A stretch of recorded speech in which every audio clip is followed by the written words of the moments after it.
like to start the Q&A from the audience with some questions from the remote locations. So maybe if we can get one of those up. All right, great. Andrew Cadeau from Portland asks, what approaches should the U.S. agree on when it comes to cyber warfare? Avril, why don't you take a stab at that one? Could teach a seminar on that, I suspect. What approaches should the U.S. agree on? I think there's a lot of different ways to even approach what approaches the United States should agree on. And some of it would be in the context of the sorts of lines that I was describing in my presentation, where you would sort of say, you know, as we did on the critical infrastructure, you should not, in fact, attack critical infrastructure. States shouldn't be doing that. You could also imagine scenarios in which countries agree on certain types of cybersecurity mechanisms that are appropriate and support them. You could imagine developing a framework for defensive action in the event that you're under attack, right, where you're coordinating with others, and that you would actually have central authorities in different countries. That's a model that's used on so many different things, whether it be on private international law in relation to children being kidnapped across borders, or it's about, you know, extradition law enforcement, other things like that. So there's just a lot of different places where I think there's room for that kind of agreement with other countries on these issues. Evan, do you want to add something? Sure. So this is a great question because cybersecurity and cyber warfare is sort of a new dimension of international relations, something that I worked on very intensively with Avril when we were at the National Security Council, because one of the biggest problems we faced in the sort of mid-2010s was what's called cyber-enabled economic espionage, and a lot of it was emanating from China. Chinese government entities were basically using their very sophisticated hacking capabilities to hack into American companies and steal intellectual property. Tens of millions, hundreds of millions of dollars of R&D of American companies, and take it back and either use it for national security purposes, or worse, sell it to Chinese state-owned enterprises for commercial advantages. So one of the areas we worked on was developing what we called sort of rules of the road, norms of behavior. And one of the ones that we spent a lot of time negotiating with the Chinese was getting them to agree, and they finally agreed in 2015 as part of a bilateral US-China agreement when Xi Jinping visited Washington, that cyber-enabled espionage was not something that major economies should engage in. There were other norms that were originally created at the UN that we sort of packaged in with that as part of a US-China deal. And then the Obama administration very wisely took those kinds of agreements, like Avril talked about, that critical infrastructure should be sort of, you know, out of bounds. That's not a good thing to do. And let's talk about cooperating on cybercrime and other areas. They packaged all that stuff up and brought it to the G20, this big new multilateral mechanism, and said, let's all of us, the top 20 largest economies in the world, agree on some basic rules of the road in peacetime about how all of us should conduct cyber activities. And I think it's an example of how in a new domain, through major power diplomacy, very effective multilateral diplomacy, first in the UN, in the US-China context, and then in the G20, how you can begin to create new norms of behavior to moderate activity in sort of new areas. Okay, great. Let's take another question from one of the satellite locations. David Kaler in Rockland asks, what is the probability of military action in North Korea? What could trigger it? Okay, Evan, this is all you. Sure. Initially, and then we'll go to Avril. But I have to ask you this, because since you were the senior director for Asia and the special assistant to the president on all this, I find it very interesting, the change in tone on North Korea from the last administration to this one. Of course, many people in the audience will know that the six-party talks, which had been taking place for the last time under the George W. Bush's administration, did not continue under Obama, and that was criticized. People said, why are you not talking to them? And P.J. Crowley, who was the first State Department spokesman under Hillary Clinton, said, well, you know, Kim Jong-il at the time, he's like a baby. We're not going to talk to him, to let him get his way. Now we have President Trump saying, my button's bigger than your button, and my button actually works. So A, what's the right way to talk to them? And B, is military action actually a possibility?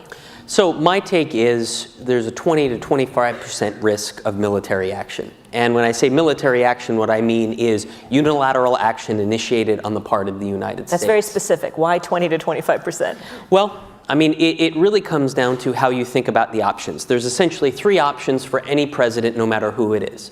There's diplomacy. That's proven to be pretty ineffective in the past, in large part because North Korea uses diplomacy to play for time and play for advantage. And I fundamentally believe, based on what the intelligence community has consistently said for decades, that North Korea wants nuclear weapons, principally for deterrence and survival, and there's basically no conditions under which they would give up nuclear weapons. So how do you negotiate denuclearization with a country that sees nuclear weapons essential for their survival? The only thing you could negotiate would be a cap and a freeze on the program, and in the Obama administration, we just thought that was a crap deal and weren't going to go down that pathway. So diplomacy looks really, really hard. It's not clear to me that there's any reasonable negotiation to be had right now.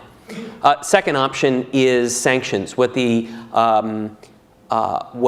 Trump administration calls maximum pressure. And that was the strategy that the Obama administration adopted. We always said we were open to diplomacy, but it had to be what we called authentic and genuine. In other words, we had to know they actually were interested in denuclearization. We never got those indications. We tested them multiple different ways, lots of overt ways, lots of non-overt ways, throughout 8 years. We never got any indication that they were terribly serious. So what do? You just crank up the pressure. You squeeze them to the point at which they realize that actually possessing nuclear weapons may be a bigger threat than giving them up. But that's really difficult to do because pressure requires cooperation from South Korea, Japan, importantly China, ding ding, and of course Russia. And every sanctions regime is incredibly fragile. And it was difficult to put these regimes together. And you usually had to do it, or the most effective way to do it was through the UN Security Council, right? You needed that kind of international imprimatur. And that meant China. And if it meant China, it meant Russia and China. And the Chinese really were not willing. And to the Trump administration's substantial credit, the reason why they've been able to build a much better pressure and sanctions regime than the Obama administration was simply because the Chinese were more willing. I think the Chinese were more willing because North Korea had accelerated in such a dramatic way their nuclear and missile program, and Kim Jong-un had been so much more dismissive and petulant and arrogant and just pissed off Xi Jinping far more than he had previously. So basically, there's been much more permissive conditions for creating this maximum pressure strategy, and that's where they're going right now. So there's diplomacy, there's pressure, and then there's military action. Now the thing with military action, as Steve Walt said yesterday, is that simply there's no low-cost or moderate-cost military option.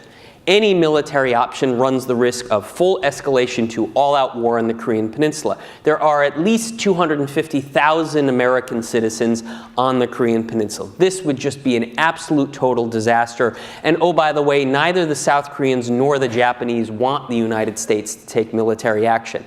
But that said, the Trump administration has talked publicly about it, and those just aren't empty threats. The military is actively planning on doing that. Now, there's nothing wrong with that. That's what militaries can do. That's what they should do. But the fact that this whole idea of a bloody nose strategy got out in public, I think is fortuitous because it shined light on what the Trump administration was very actively thinking of doing. So I think 20% because it's very clear that Trump himself doesn't appreciate the high costs. I think 20% because the military is very, very actively planning. And it's not clear to me that the other two options, sanctions or diplomacy, are going to work. My sort of, what in my world we call our base case scenario, my base case scenario is not military action. I think the North and the South are going to flirt with diplomacy. It's probably going to fall apart because Kim Jong-un is going to want sanctions relief and Moon won't give it to him. I think he's going to want some delay or even suspension perhaps permanently, of military exercises. I don't think South Korea, the United States are going to agree to it. And we'll end up with a sort of sanctions regime that evolves into a posture of long-term deterrence and containment. It's incredibly unsatisfying, very, very frustrating, but because the military option is so costly, it's very difficult for any president to go down that road. Avril, this bloody nose strategy and the whole thing that, suddenly we're hearing in the last year people talking about tactical nuclear strike. My goodness, why is this being discussed by, why are military planners discussing this? Is there would that even work? Yeah, so I endorse Evan's point about the fact that I don't really see a viable military option under the circumstances. What I'd say is that two things. One is the policy that the Obama administration had really was very much taking off from where the Bush administration was. The six-party talks were not engaged in largely because the preconditions for the six-party talks were not met, essentially, and so that was sort of a similar scenario. And as we push through this, and exactly as Evan outlined, essentially, the effort was pressure to get to the table to have a discussion, and there are all kinds of questions as to whether or not even if you had all the pressure in the world, would you be able to actually get to a point where you would put sufficient pressure on Kim Jong-un to say, I am in fact interested in giving up my nuclear weapons? And I think that's the place where you sort of hit this logic train, right? And my own personal view is that there is a way, nevertheless, to pursue a diplomatic option, which is to actually look at a kind of a phased approach where essentially you're giving them things that are low cost to you, such as adjusting military exercises and things like that, in order to slow and stop the program, as other things have an opportunity to develop in the region. And I think that that means that you still can't take off the pressure under those circumstances, and that's largely why the talks will fall apart, as Evan indicated. But there's still a chance, and that's worthwhile. I don't think any president has or should take off the table the possibility of military action, but at the same time, all of the options, at least that I see, are just unrealistic and certainly carry this enormous risk of escalation. And I think the question, the last part of the question was, what would be the trigger is really one of the key issues. So if our policy has really remained the same, because frankly, even with the Trump administration, there's not a lot of difference in the policy with respect to North Korea from my perspective, the one difference is the sort of overlay of the kind of rhetorical flourishes that both in tweeting or in the UN General Assembly speech or things like that, right? And that creates, in my mind, an atmosphere that is that creates the possibility of a trigger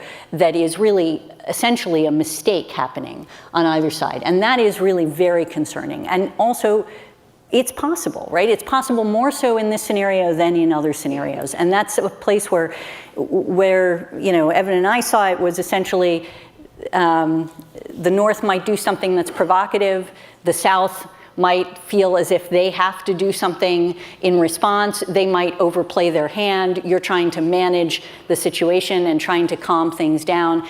Really, in a sense, neither one of them have an interest in taking it up the chain, of escalation, but the reality is they can feel themselves getting pushed into it, and that's how a lot of wars have started. So that's the place that I find most concerning right now. Okay, I want to encourage the audience to also think about questions that relate to labor, wages, trade, and the environment and geography, since we have two excellent experts up here on those as well.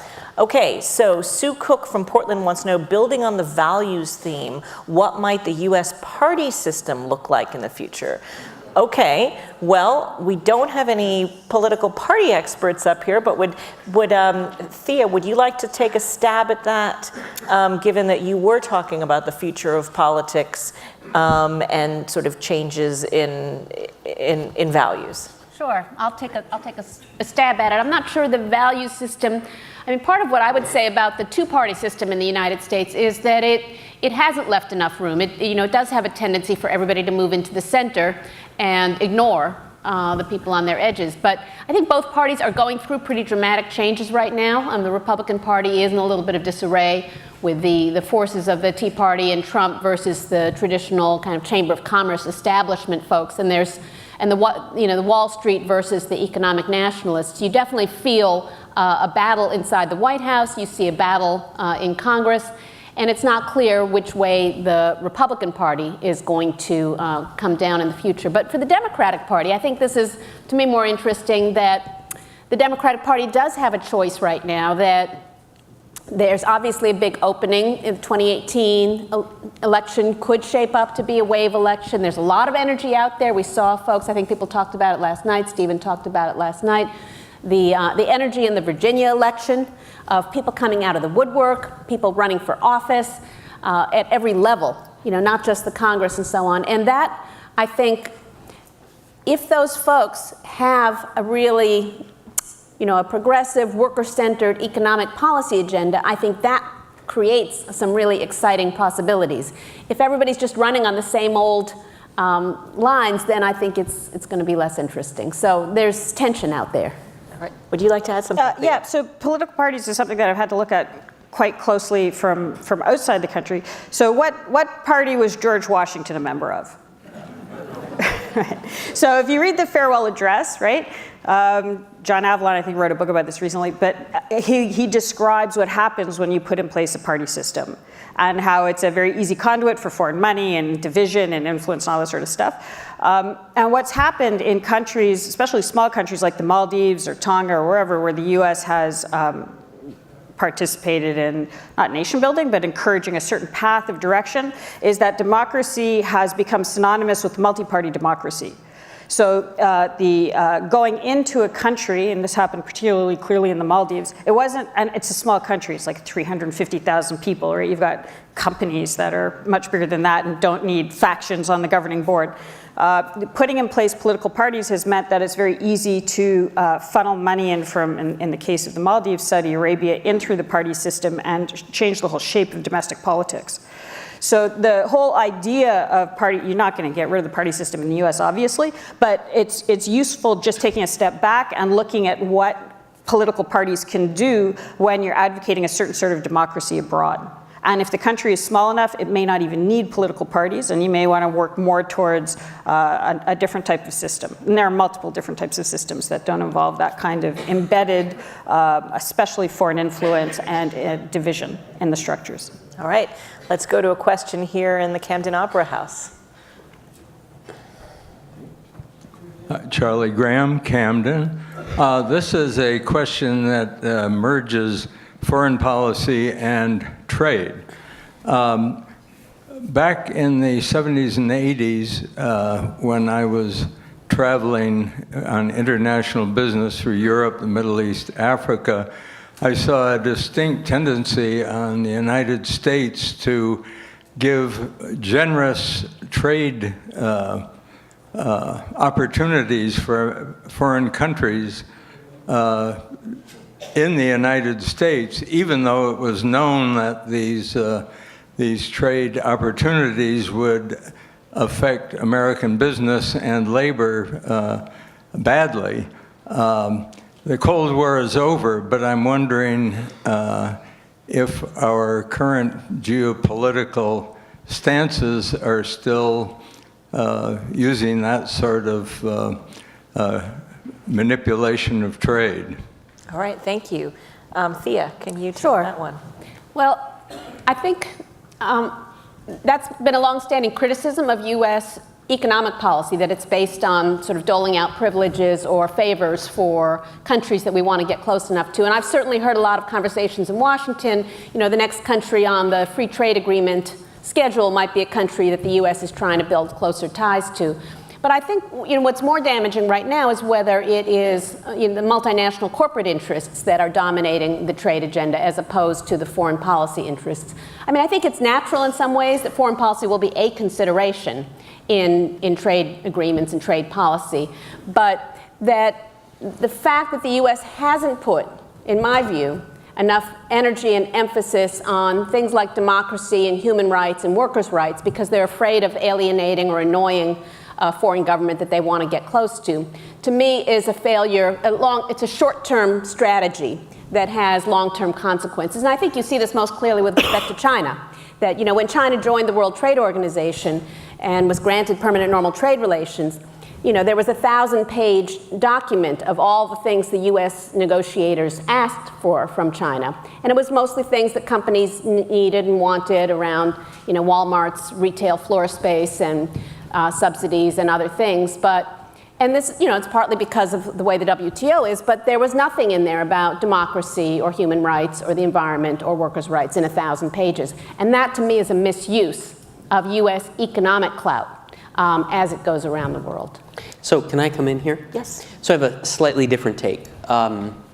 So first, keep in mind that Cold War after Cold War, radically different trade regimes, because during the Cold War there wasn't really the WTO that guided how the United States negotiates trade agreements. And so the dominance of foreign policy preferences lessened once the WTO system came into place, and countries' admission into the WTO was sort of guided by the WTO as opposed to just what the United States want. Now, Thea's right. The U.S. bilaterally has tools like FTAs, free trade agreements, that it can negotiate with other countries, but it's very difficult to negotiate a really bad FTA simply for foreign policy purposes, because the House and the Senate have to effectively ratify the agreement, and if it's really bad agreement, it's very unlikely that they're going to ratify it if it's simply for foreign policy terms. I would say that when you look at an agreement like TPP, if in fact the United States had signed it, the environmental restrictions in TPP were the best of any trade agreement that's ever existed. You can still criticize them, but there's no better set of environmental standards. I mean, if you just take the environmental safeguards in TPP as a chapter in and of itself, it's basically the gold standard. So, It's a little bit debatable. It's basically the same as what was in the Peru, Panama, Korea, Colombia. No, it's a little bit better than all of them. I think there's some environmentalists would say it's a little bit worse in some key respects. And so, why a Democratic President, Barack Obama, could not negotiate stronger labor and environmental provisions in the TPP as opposed to what George W. Bush was able to accomplish 5 or 10 years earlier is, to me, a mystery, that there wasn't enough commitment. Well, I can answer that mystery. So you said, so it's very simple. All the members, the TPP originally was the United States plus 11 other countries. The United States did not have FTAs with those 11 other countries. Well, he had 6 of them, five of them. The U.S. did have FTAs with 5 of the TPP countries. Right, but not all the FTAs that you had mentioned. So my point is, when you're trying to get 11 countries to agree to standards that only a few of them have already accepted, it's sort of a hard thing to do, and everything is a matter of trade-off. So yes, you can make the perfect the enemy of the good. The question is, do you want to expand access to markets that the United States doesn't have access to already? And everything is a trade-off. I mean, there's no doubt about it, and there's no more perfect example of trade-offs than things like trade negotiations. I think it was actually a pretty good trade-off, because you expanded from 5 FTAs to 6 other economies. There are trade-offs. There's no question that there are trade-offs in trade negotiations, and I'm not an idiot. I know that you can't get everything that you want when you go into a negotiating room, particularly with that many countries. But I think the point that I would make is that the U.S. government, under the leadership of Mike Froman, chose to make as a priority things like investor-state dispute settlement and very strong intellectual property rights provisions, financial services provisions, things that were of interest to multinational corporations.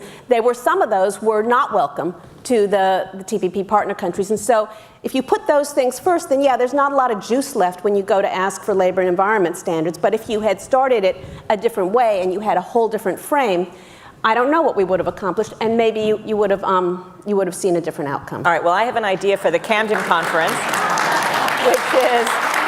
which is a future event, a debate between Mike Froman, who negotiated the TPP, and Thea. So you can write that down in your book. That's going to be a future thing. All right, let's take a question from the balcony.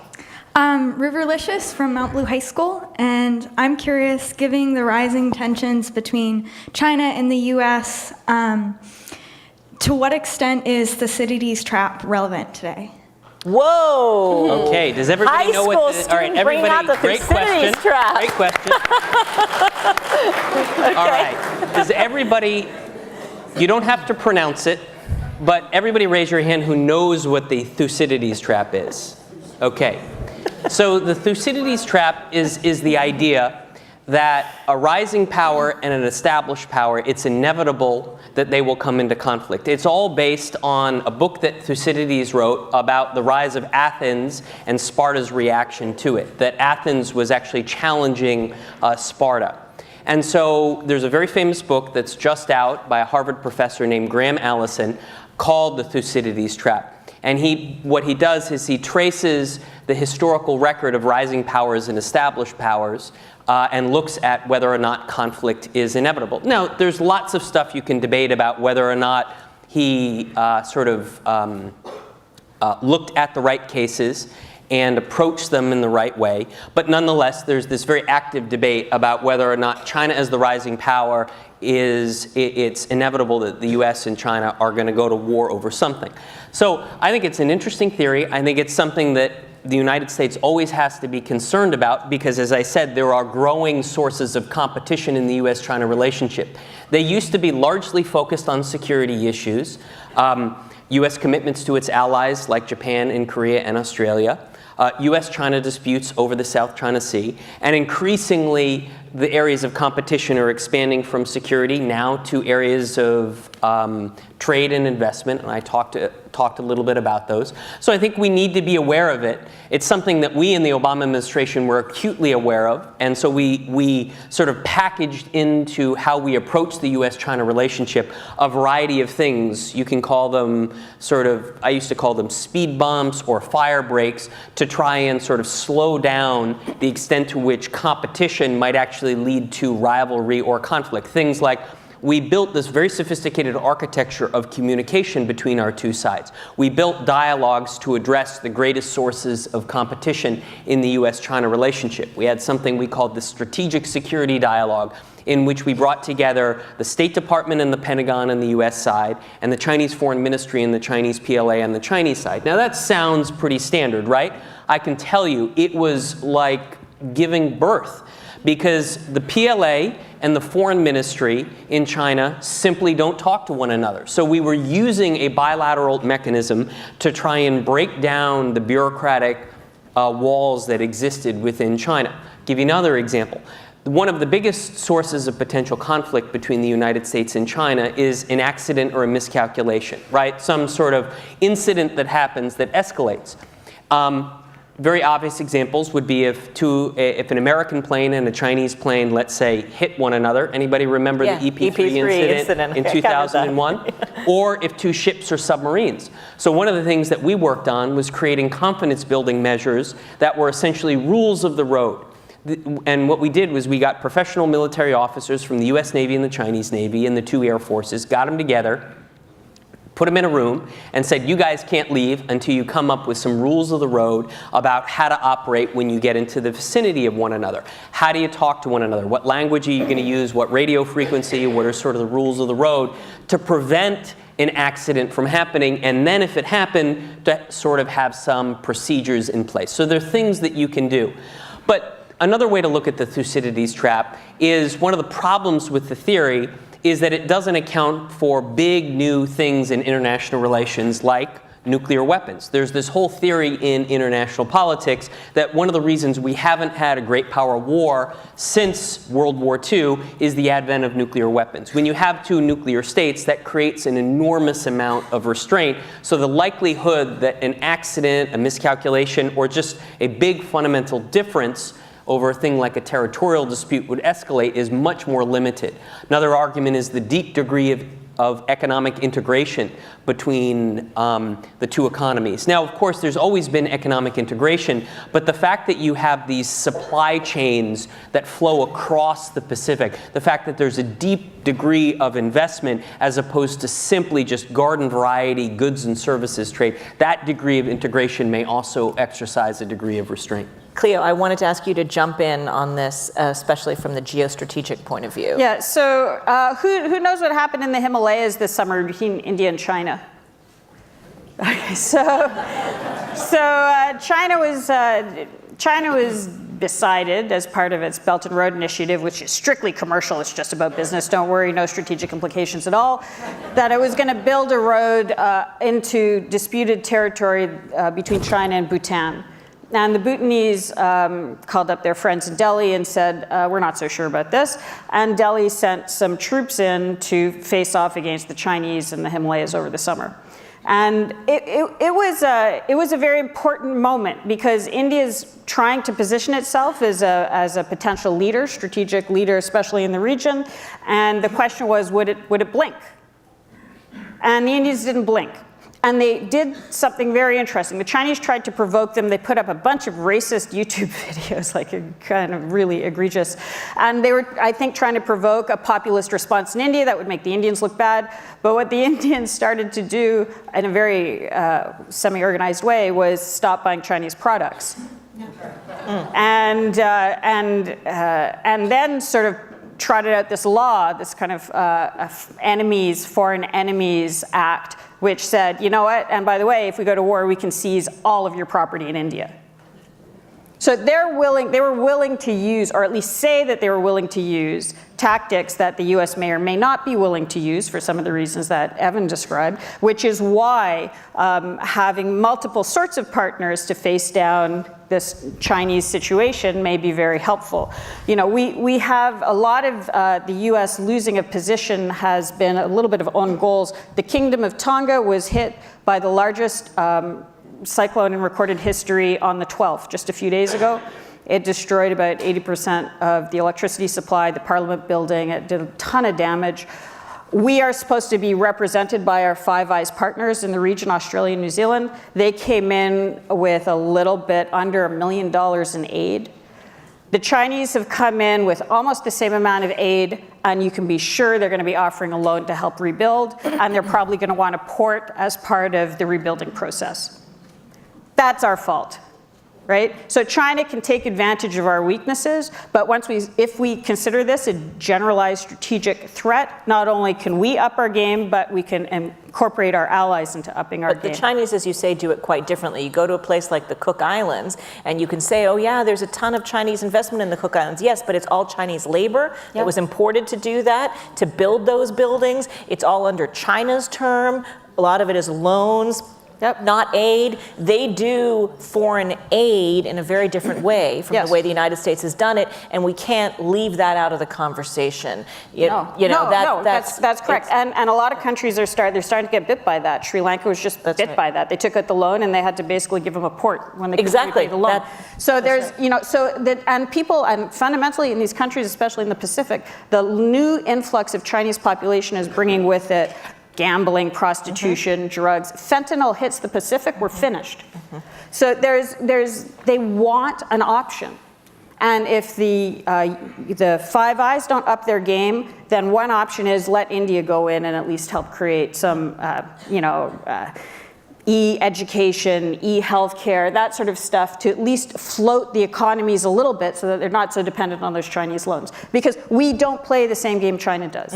To our credit, we're not an authoritarian dictatorship. Right. But we need to bring in allies in that case who can help fill that space so China doesn't take it up. So let me ask you this, though. Just one thing, I know Thea wanted to jump in here. Yes, I did. And I wanted to actually pick up on the point that Evan was making about global supply chains. And I think there's some interest, this is where there is an intersection of US economic interests and how we've managed those and the national security or the political tensions that inevitably will arise between countries like the US and China.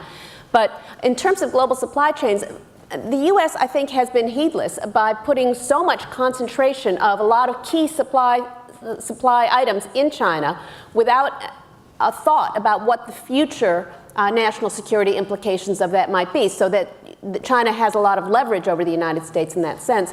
The other way, I mentioned earlier about the WTO negotiations when China joined the WTO, and this has been a theme, a constant theme through Democratic and Republican administrations dealing with China, is that when they set the economic priorities, like the strategic and economic dialogue, these regular meetings that happen, the AFL-CIO, the labor movement, was always saying, raise workers' rights and human rights and democracy in the context of that. And we were sort of brushed aside like a fly, off of your apple pie. Just go away, be quiet, we have more important stuff to do, we're going to talk about other things. And I would say, you know, over the long run, the relationship between China and the United States, if China was using its economic clout to encourage, reward, incentivize China for moving towards democracy, respecting workers' rights, allowing independent unions to form, dealing with environmental things, as opposed to using the access to our market and the relationships with multinationals just to help multinationals be more profitable, then I think I don't know, I mean, it's a hard thing to do, but it's something that I think, as the US government being responsible and thinking about this relationship with this enormously important and growing, industrializing country, that's a missed opportunity. I'd like to make sure that we get some questions from the satellite locations in that relate back to intelligence and national security, so we can bring Avril back into the conversation.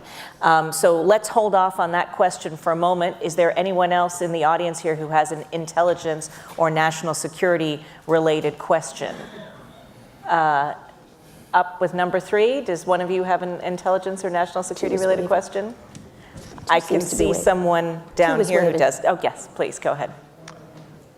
Bill Hines from New Canaan, Connecticut. I hope this question fits the bill, but anti-ballistic missile defense has been talked about. We have not been very successful in that. Recent tests were sort of 50-50 in terms of success. We have a Congress who is willing to put hundreds of billions of dollars into defense spending.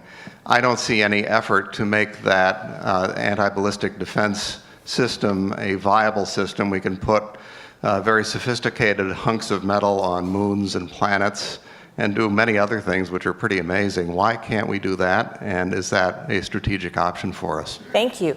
Avril, can you answer that? And can you also tie the answer, tie it back a little bit to what we all observed in Hawaii with the false alarm, which, as it turns out, wasn't just a drop-down error, but that the worker actually thought that there was a ballistic missile coming. Yeah, I mean, it's hard. That obviously was tragic, frankly, considering what the implications were for the population and how that unfolded, and a clear sign of the importance of actually getting to the ground of that and fixing whatever it was that actually caused that. And I think that is an issue. But I don't, I'll just use the acronym ABM for anti-ballistic missile piece of things. I think, I assume you're referring to the reports that indicate that you have a sort of a 50-50 shot of actually shooting down a missile using the ABM system. Is that, can I just confirm that you that that's what it is that you're actually, yep, okay, all right. So, yeah, look, if the question is, are we devoting enough resources to actually trying to improve the defense system? I think we are. At least what I saw was a strong effort to do so. That still doesn't mean that you always get the answers that you want out of the situation. And of course, that also is related to the strategy you use. Essentially, if you have like a 4-shot doctrine or a variety of other things, you raise the percentage chance of actually hitting something to be much, much higher, over 90%. And essentially, you have to develop a strategy that puts you in a better position for dealing with whatever the threat might be. So I don't think it's under-resourced in that scenario. I think the issue is actually essentially not just relying on that particular piece of technology, but also looking across the board at a variety of different options for how it is that you manage these issues. But I don't know if that's fully satisfying to what it is that you were looking for, but. All right, I think we had a question about polar ice caps from one of the remote locations. So as polar ice recedes, will we see issues of security and sovereignty arise in that region, asks Abe E. from Portland. Why are you all looking at me? It's all you. Take it away. Okay, so first of all, there will always be ice in the winter for as long as we know. So we're talking mostly about a seasonal issue. There are 2 types of ice. There's multi-year ice, which is very thick, and there's seasonal, like year-on-year ice, which is relatively thin. That you can get through with an icebreaker. So yes, we're seeing a longer sailing season, and we're seeing much less multi-year ice and much thinner ice. The opening up is more likely and more quickly to happen on the Russian coast, the northeast coast. It has less islands. The Canadian coast has a lot of islands. That Northwest Passage isn't one passage, it's a bunch of different ones. It's extremely problematic to get through. Search and rescue is a nightmare. But the Russian one is very active, and when China talks about their polar silk route, they're talking mostly about that. It has immediate security implications. I don't know if anybody remembers their Mackinder and the Heartland theory. The whole premise of that theory, which was quite dominant for a very long time, was that basically that Russian zone is up against an icy wall and you can't go through it. And if you look back 100 years to the Russian-Japanese War, the Baltic Fleet had to go all the way past the UK where they were shot at. Some of them went through the Panama Canal, some of them went through Africa. It took them almost 8 months to get to Japan, by which time they were exhausted and they were destroyed very quickly. That is a different situation now. That icy wall is no longer an icy wall. We've had submarine activity there throughout most of the Cold War, but now you can actually get ships back and forth. So the question is it, as the Russians and the Chinese say, just a commercial thing? Or is there more of a security component to it? Will there be more of that over-the-top route, which the Chinese seem to think is going to be the case because they've been very actively outreaching to Iceland and to Greenland and to some of the destinations on the other side. China has the largest embassy in Iceland. You know, Chinese government-linked guy tried to buy a bunch of land for a golf course in northern Iceland, which just happened to be near a deep water port. It was declined. So if you ask the Chinese, they'll say yes, but they'll say it's just commercial anyway. So it depends on your geopolitical articles of faith. You can probably guess what I think. Yeah, I'm not delated. All right. We've had a person sitting here patiently waiting for a long time, so let's go to that question. Thank you very much. Dwight Leeper from Westchester, Pennsylvania. And in some ways, it's a related question on climate change and its impact on security. The Syrian disaster is in no small part due to climate change, a multi-year drought, which sent many of the citizens into the cities unemployed and essentially destabilized the nation. More recently, the New York Times has said the same thing is taking place in Iran, that large parts of Iran are under serious drought on a multi-year basis, and again, destabilization of the society is a potential outcome. Are there other areas in the world right now that we're not looking 20 or 30 years, but are looking at destabilized governments right now due to climate change? Good question. Let's do this as a lightning round. You go first. The U.S. isn't looking great. You got some serious drought situations, a lot of coastal flooding. Will the government be destabilized? I don't think so. Will it have an economic effect? Yes, definitely. Evan. China's got it all. Desertification in the Northeast, huge water supply problems in the Northeast and the Northwest, and flooding in the South. Thea. I'm going to skip over this. All right. All right, well, then I would just add Africa. There are a number of places where we've mapped out essentially potential climate change adjustments that might actually lead to certain types of migration and things along those lines. So absolutely. Cleo has one more. Just really short. A lot of these things, again, we're looking at one component, but it's useful to look at the politics and the economics involved as well. So if you have low energy prices, you have access to cheaper desalination, for example. So looking at the three in combination is going to give you a much clearer view of where the problems actually are. Very interesting. All right, let's see if we can get another question. Norman Rapkin in Portland says, how can the U.S. or global community hold powerful nations like China and Russia accountable when they break treaties? Well, that's a very complex question. So again, let's try to do this as a sort of semi-lightning round of real. Sure. It depends on the treaty. So some treaties actually have dispute resolution mechanisms in them, and that allows you to actually bring them to a dispute resolution mechanism. That still may not be fully satisfying, but there is actually more impact to that than you might think in the sense of naming and shaming and actually going through a variety of things like that. There are also something called countermeasures, where essentially under international law, where one party breaches international law, you can take action in breach of international law in response to their action that is proportionate, that's intended to get them to come back into compliance, to do certain things. And in certain circumstances, we've done that. It's another way to approach it. There are a variety of different mechanisms. There's obviously the diplomatic piece, there's sanctions. We've done that under certain circumstances in relation to violations of treaties. There's a lot of it is not seen necessarily, but nevertheless done. And it depends, treaties, you don't just have treaties with your friends, you also have treaties with your adversaries, and part of the reason that you do that is because you want to set up the rules, right, and see whether or not, because you don't trust them in some circumstances, right, and you want to have a verification process, and that allows you value even when you see certain violations in certain areas of the treaty mechanism. So just because they're violating some aspect of it doesn't mean that you necessarily see no value in the agreement across the board. Thea, briefly, on the WTO, of course, there is a rules system, and we have seen violations of it, and the Chinese, as just one example, have done dumping, and we have taken action. Yeah. We have, and the Obama administration did use a lot of the economic leverage tools that we had with respect to China.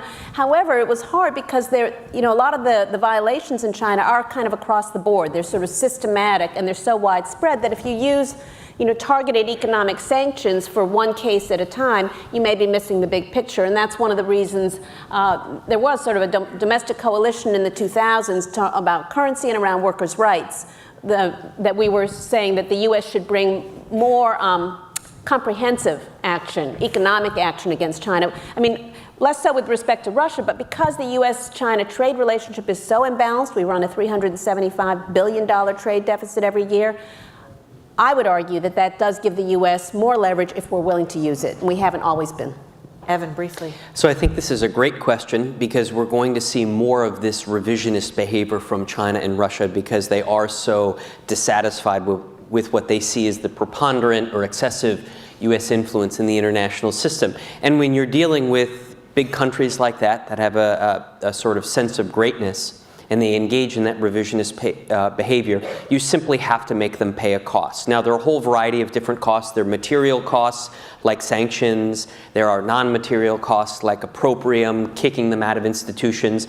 But they have to pay a cost, and that has to be a cost that's meaningful to them. Nothing to add. Okay. We have a question up there. Someone's been waiting. Yes. My name is Norman Keeling from Belfast. And here in the States, the newly enforced policies are resulting in families being torn apart and respected individuals being evicted from this country. What ideas do you have to address the concern and problems in the deep, sharp divide associated with immigration policy? Okay, immigration. Who wants to take that one? It's no one's specialty here, but... I can start with that. U.S. immigration policy is kind of broken, and I know the labor movement and others have pushed for a comprehensive immigration reform, which unfortunately is off the table right now. We're obviously seeing just a lot of attacks on immigrants and a scapegoating of immigrants, which is counterproductive. I think it's going to have bad economic impacts on business as well as on workers.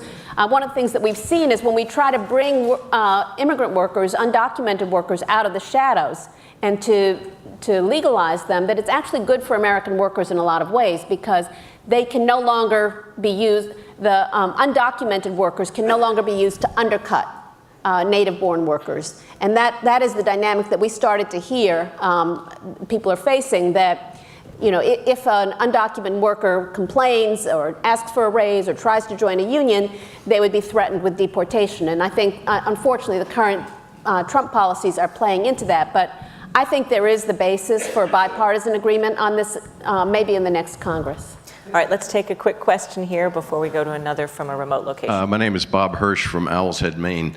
I'm going to take advantage of Thea's presence here to ask a labor question, which is very close to home. In the past 2 years, we've had 5 paper mills shut in Maine, decimated 5 towns, cost more than 5,000 jobs.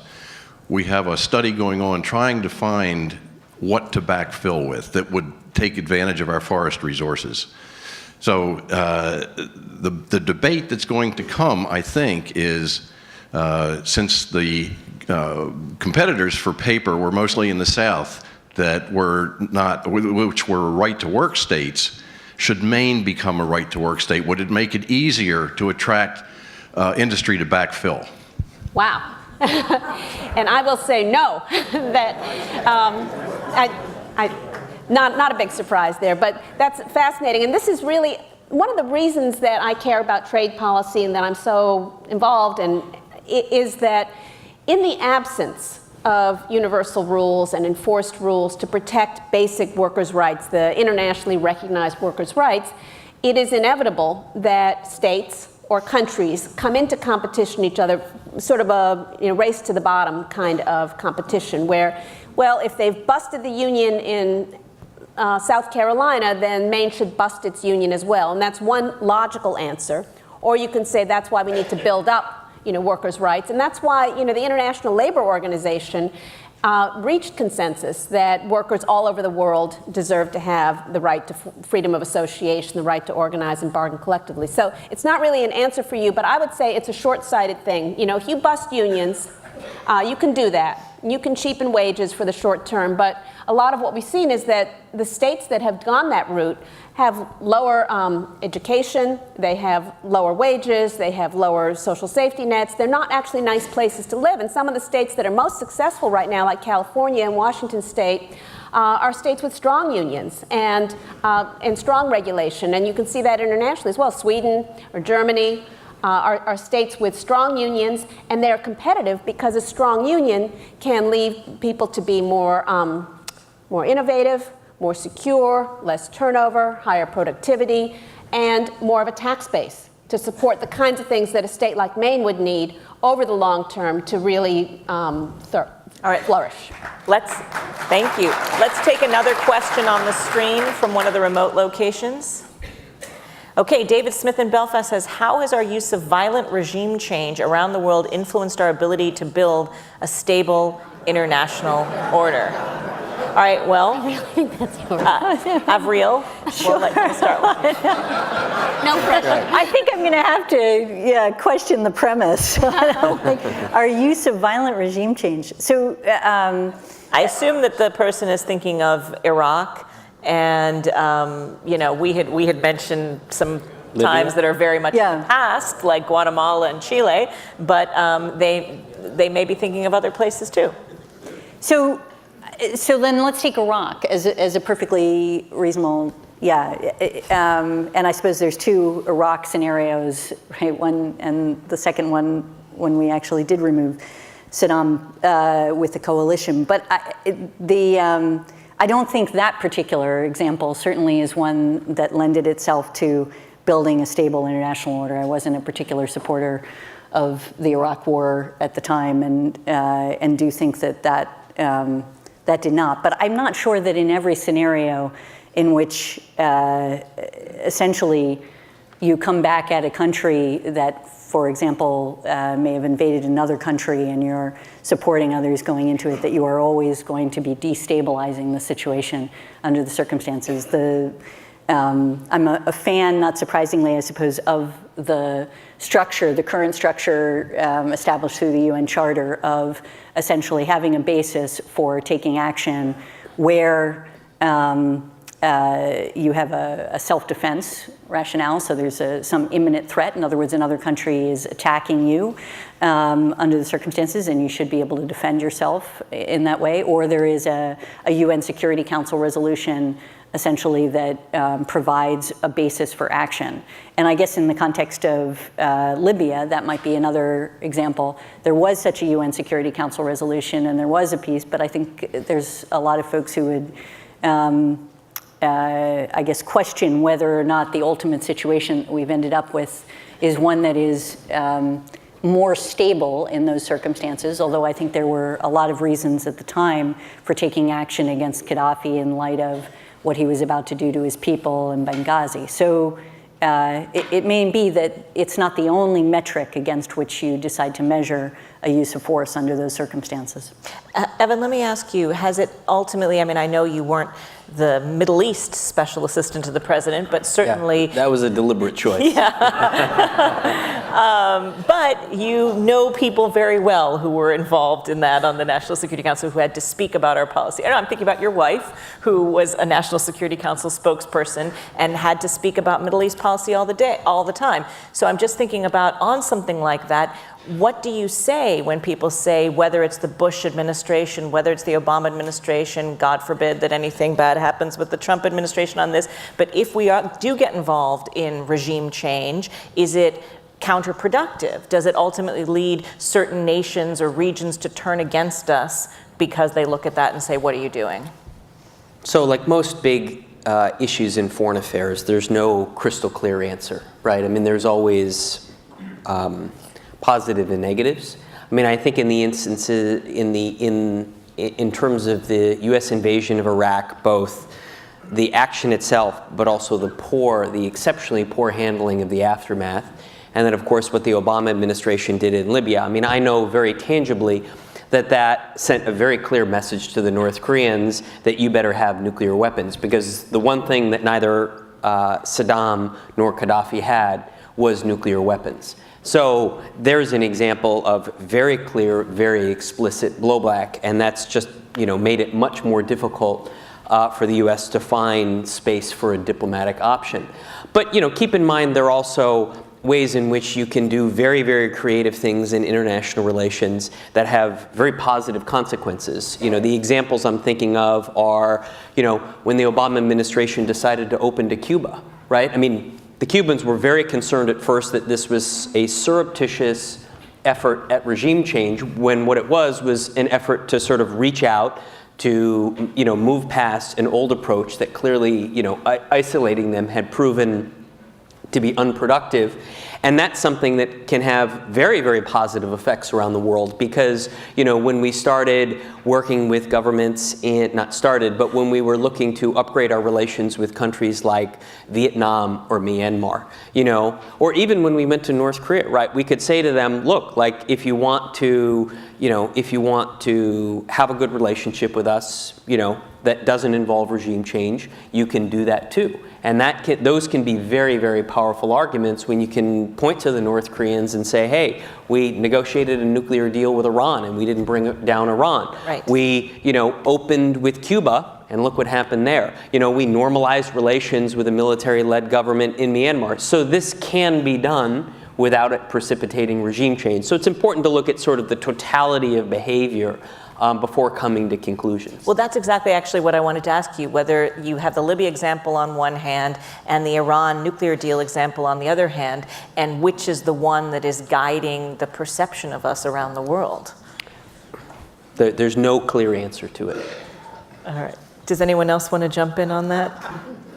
No, I mean, I think obviously if you have an opportunity to do a nuclear deal the way we did with Iran, I think you should take it. I mean, and it was an alternative to the use of force, and it demonstrates a path that really, through extraordinary diplomacy over not just the Obama administration, but the Bush administration before, and sanction and work and pressure that was put on the country, you were able to actually avoid the use of force and change their behavior and pursue a path that is worthwhile. And I think it has had an impact on our perception, or rather others' perception of the United States in a way. But that's not always an option. And I think that is something that has to be dealt with. And there are going to be other scenarios where you don't end up. And you did make the good point that, of course, with Libya, it was a humanitarian rationale from the Obama administration, which was argued powerfully, which was, although people made that argument about Iraq, I don't know that was the motivating factor in Iraq.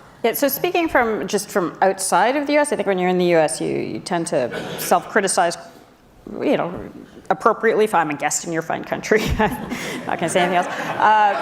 From outside the country, the U.S. is really important to a lot of countries and will remain really important to a lot of countries for a long time. It's important to Japan, it's important to India, it's important, Vietnam, Canada. Oh, well, we're just, yeah. Yeah. So, it's easy to underestimate actually how important the U.S. is and will be for a very long time to the rest of the world. So yeah, there'll be ups and downs in various relationships, some very big downs, but it's still incredibly important and is still, in many ways, represents things that are very important to a lot of countries that want to go in a certain direction. You know, China is not an example for a lot of other countries. You know, and in most other countries, people don't want to send their kids to study in China, they want to send them to study in the States. So it's, and this isn't Including Chinese. Including Chinese kids, exactly. yeah, and this isn't just some fuzzy soft power thing. This is real.